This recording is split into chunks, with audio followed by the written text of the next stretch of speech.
अस्सलाम वालेकुम my beautiful viewers, it's me एना। और आज आपके सामने एक न्यू वीडियो लेके आई हूँ। आज की वीडियो का टॉपिक बहुत ही ज्यादा इंटरेस्टिंग है। होप कि आप सबको बहुत ज्यादा पसंद भी आएगा और आप इसको एंजॉय भी करेंगे। लेकिन वीडियो की तरफ जाने से पहले हमेशा की तरह मेरे यूट्यूब चैनल एनाज माइंडसेट को सब्सक्राइब कर दीजिए और साथ ही जुड़े बेल आइकन को प्रेस कर दीजिए ताकि आपको हर नई आने वाली वीडियो मिल सके। और साथ ही मेरा इंस्टाग्राम अकाउंट एनएस माइंडसेट को फॉलो कर दीजिए। तो चलो जी चलते हैं अपनी वीडियो की तरफ। अच्छा जी, आज हम डिस्कस कुछ ये करने लगे हैं कि how to make someone addict to you. जैसे कि आजकल हर किसी एक बंदे की इतनी प्रॉब्लम्स चल रही हैं। हर कोई दूसरा बंदा कहता है जी मैं बिट्रे हो गया, मुझे बिट्रे कर दिया गया, मेरे से बेवफाई हो गई, मुझे लूट लिया गया, मुझे ये हो गया। तो ये सब आखिर क्यों है? ये एक थ्योरी मैंने स्टडी की तो मुझे लगा कि मैं आपके साथ इसको जरूर शेयर करूं। अकॉर्डिंग टू टॉनी रॉबिन के according human being a human हर किसी एक की 6 फंडामेंटल नीड्स हैं रिलेशनशिप्स में। हाँ जी जी, ये 6 फंडामेंटल नीड्स जो हैं, नंबर 1 सर्टेनिटी। सर्टेनिटी मीन कि मेक श्योर करें आप अपने रिलेशनशिप में कि आप पेन को अवॉइड कर सकते हैं, प्लेजेंट मोमेंट्स को आप गेन कर सकते हैं। पेन को अवॉइड इस तरह से कि अगर आपके रिलेशनशिप में सम ऐसे मोमेंट्स हैं जिनमें आप बहुत सैड फील करते हैं, आपको बहुत से लोग जैसे कहते हैं कि इसकी फलां बात ने मेरा दिल चिकना चूर कर दिया, मुझे ये हो गया, बस मैं तो मरने वाली हूँ या मरने वाला हूँ, इसने मेरे साथ धोखा कर दिया, फ्रॉड कर दिया, ये कर दिया, मुझे लूट लिया। तो इस तरह के जो मोमेंट्स हैं आप उनको क्या अवॉइड कर सकते हैं? अगर आप अपने रिलेशनशिप में एक दूसरे को अपना एडिक्ट बनाना चाहते हैं, अपने लिए एक दूसरे को इस तरह के बहुत जो आप एक दूसरे के बगैर रह भी नहीं सकते, इस तरह से करना चाहते हैं, तो आप अपने रिलेशनशिप में सबसे पहले जो सैड मोमेंट्स हैं, जो जिससे आपको लगता है कि ये मुझे बहुत दुख दे रहे हैं, इनको आप क्या अवॉइड कर सकते हैं? अगर कर सकते हैं तो प्लीज जरूर कीजिए। और अपने प्लेजेंट मोमेंट्स को आप गेन कर सकते हैं, मतलब वो मोमेंट्स जो आपको हैप्पीनेस देते हैं, आपको पीस देते हैं, आपको ऐसे लगता है कि इन मोमेंट्स में मैंने बहुत इंजॉय किया और ये मुझे एक सेटिस्फेक्शन देते हैं, ये रिलेशनशिप में मुझे पॉजिटिव वाइब्स मेरे माइंड में लेके आते हैं। उन मोमेंट्स को आप अपने साथ साथ लेके चलें, अपने हर एक वक्त उन मोमेंट्स को सोचें और ऐसे मोमेंट्स क्रिएट करने की कोशिश करें।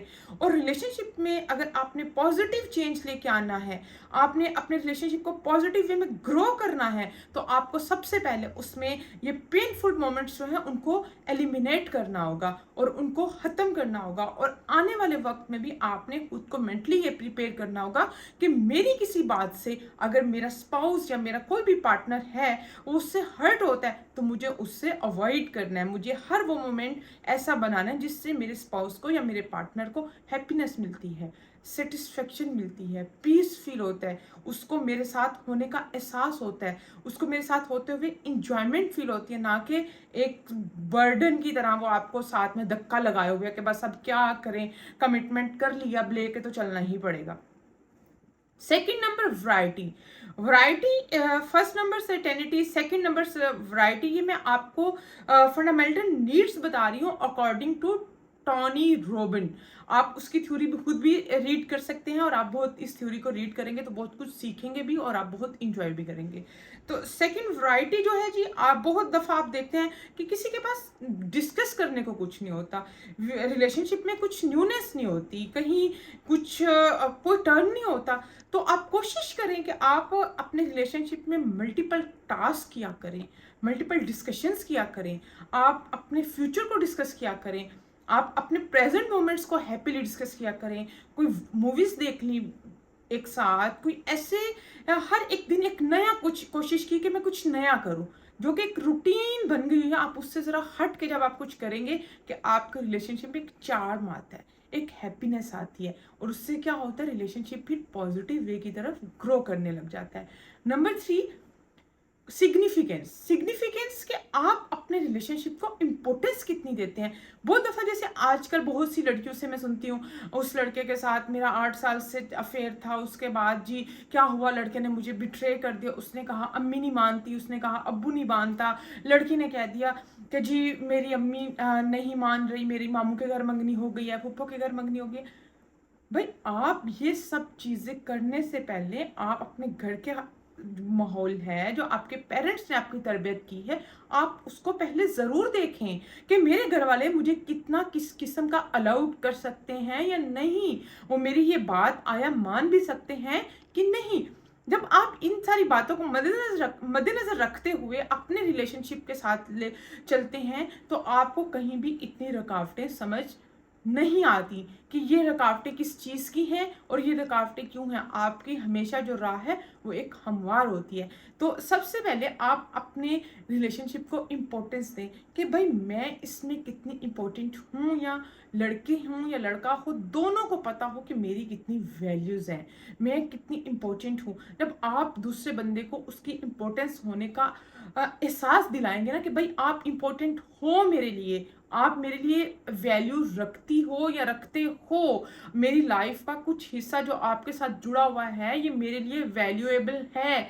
जब आप इन चीज़ों को मद्देनज़र रखते हैं, आप एक दूसरे को इक्वली इंपॉर्टेंस देते हैं, ना कि एक बंदा जो है वो आसमान पे चढ़ा हुआ है, एक ज़मीन पे लेटा हुआ है। ऐसे रिलेशनशिप्स ग्रो नहीं करते, वो हमेशा नेगेटिव वे की तरफ जाते हैं।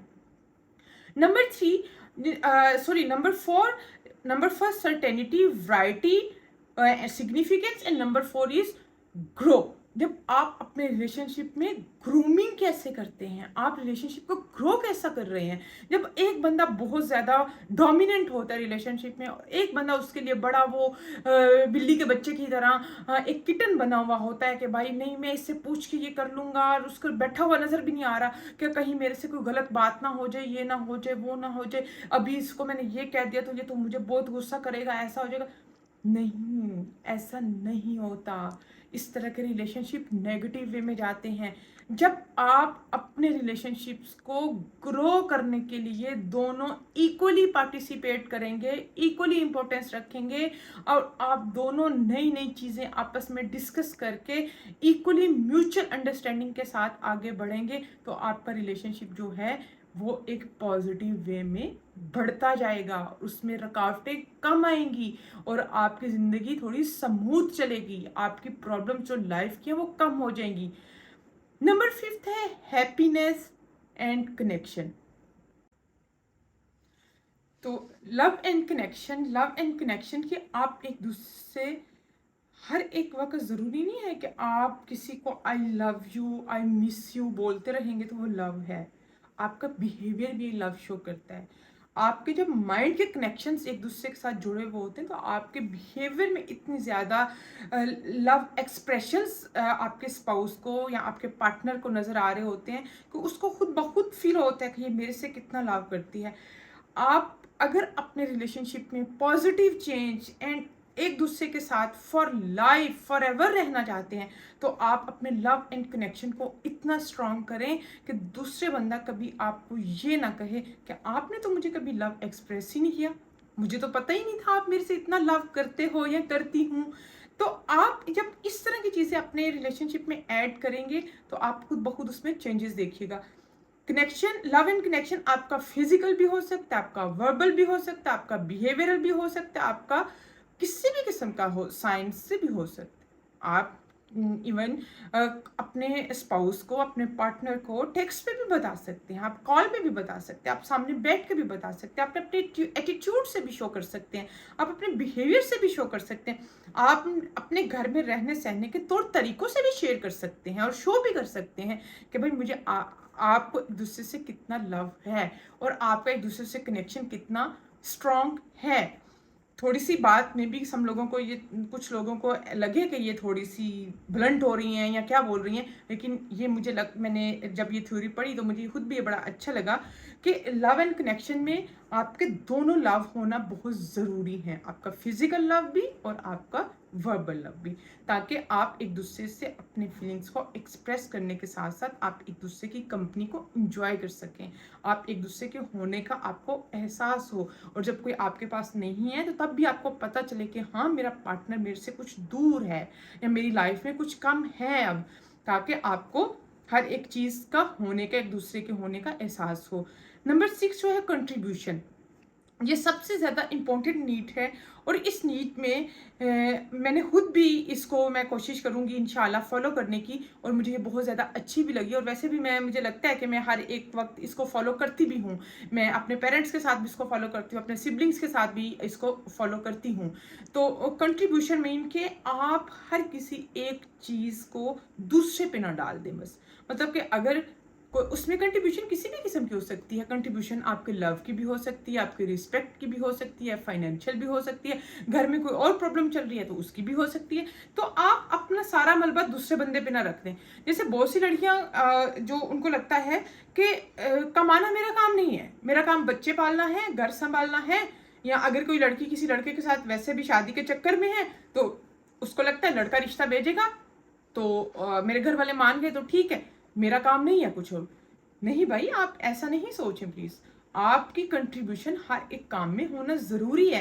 जब आप हर एक चीज को इक्वली कंट्रीब्यूट करते हैं, ये आपका शेयर है, ये आपने करना है, ये मेरा शेयर है, ये मैंने करना है। जब रिलेशनशिप में ये चीज आ जाती है तो उस रिलेशनशिप में फॉल्ट्स एंड फ्लॉज जितने भी होते हैं वो कम हो जाते हैं और उनको एलिमिनेट करना बहुत ज़्यादा आसान हो जाता है। और इसी तरह हमारा जो एक रिलेशनशिप बिल्ड होता है वो for ever and for life के लिए होता है। जब एक बंदे पे डाल देंगे तो वो कभी भी ठीक नहीं होता। तो इंशाल्लाह मैं इसके साथ ही आपको और भी बहुत सी वीडियोस आपके साथ शेयर करती रहूँगी और डिफरेंट टॉपिक्स लेके आती रहूँगी। अगर आपको किसी और टॉपिक पे भी डिस्कशन चाहिए तो प्लीज़ आप मुझे कमेंट बॉक्स में ज़रूर बताइएगा। मेरे नेक्स्ट वीडियो के आने का वेट कीजिए। तब तक के लिए मुझे इजाज़त दीजिए। अल्लाह हाफिज़, बाय बाय।